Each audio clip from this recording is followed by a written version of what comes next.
L'affaire B52, c'est 1 tonne 134 de cocaïne, le cartel de Medellín à Bordeaux, une intervention qui s'est passée à Biarritz. Pour moi, B52, c'est la plus belle affaire de ma vie. Speech. Alors mon travail au STUP, on fait tout, de A à Z. On traite de l'information, de la procédure pénale, et on va jusqu'au déferrement des prévenus. À la DEA, c'est l'équivalent des STUP aux États-Unis qui ont la même compétence que nous.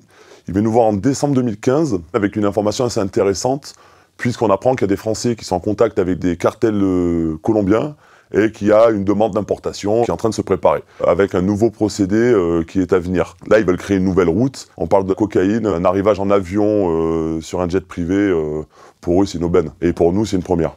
Nous, quand la DEA vient en 2015, on ne sait pas à quoi on va s'attendre. On ne sait pas déjà si l'information est viable.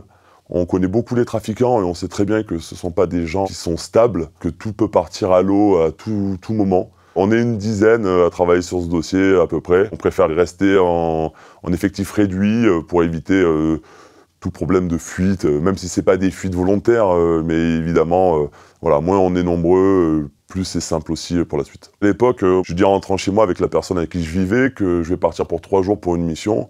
Et il faut savoir que je vais y rester 3 semaines. Et ça a duré pendant 1 an. Quasi jour pour jour. 1 an d'investigation, 1 an de doute, 1 an de peur, 1 an de contrainte familiale.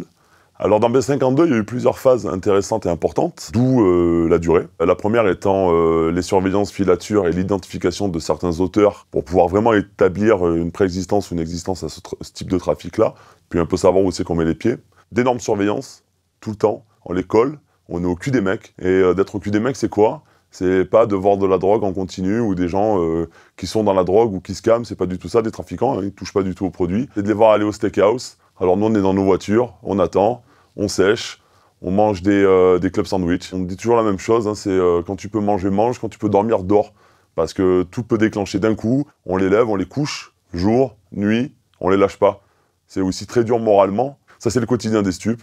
Alors des fois, il nous arrive de les perdre, hein, on les suit, puis d'un coup, la circulation, ou un camion poubelle qui déboule devant nous au moment où on sort, on est bloqué. Voilà, ça fout un peu la rage, mais bon, on peut pas prendre tous les risques non plus, on fait attention à la circulation. Bon, l'avantage du cartel de Medellín, c'est qu'ils allaient souvent au steakhouse, donc on savait où les retrouver. Au STUP, on est procédurier, tout ce qu'on fait est écrit. Je dis bien tout ce qu'on fait, ce qui est pas simple, puisque le moindre nom d'une rue, sur une filature, il faut qu'elle soit mentionnée. Faut pas se tromper sur les heures, faut pas se tromper sur tout ça. Et du coup, aussi, on est au rythme des trafiquants. C'est pour ça que ça met du temps.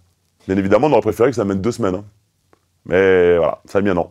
Donc, faut savoir être patient. Le jour le plus important, c'est le jour de l'interpellation. Bon, le jour J n'est pas déterminé comme ça. Hein. Rien n'est laissé au hasard, encore une fois. On a des moyens techniques, donc on sait qu'il va y avoir un arrivage, que c'est là. Et là, on est le 30 novembre 2016. Et c'est le jour J. Et il faut savoir que l'interpellation dure 5 minutes. Hein. Donc c'est 1 an pour 5 minutes de soulagement, on va dire.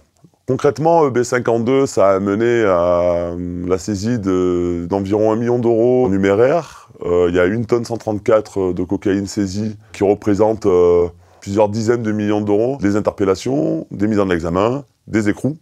Et là, notre grande surprise, c'est le neveu d'Escobar qui est présent. Du coup, c'est plus qu'inattendu.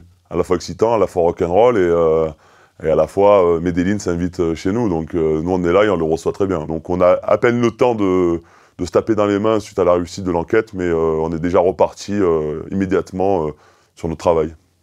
Donc nous, pour nous, la grande réussite de cette affaire, c'est d'avoir réussi à couper un peu la tête du réseau, ce qui est extrêmement rare, puisqu'on arrive à toujours remonter un peu au N+1+2, mais pas forcément à l'instigateur et à l'organisateur d'un trafic. Je parle à visage caché pour un point de vue de sécurité. Le but n'est pas de mettre à mal une technique policière ou judiciaire là, mais plutôt d'expliquer un peu qui on est. Et effectivement, j'ai pas envie de me prendre le cartel de Medellín sur moi, donc je préfère rester anonyme.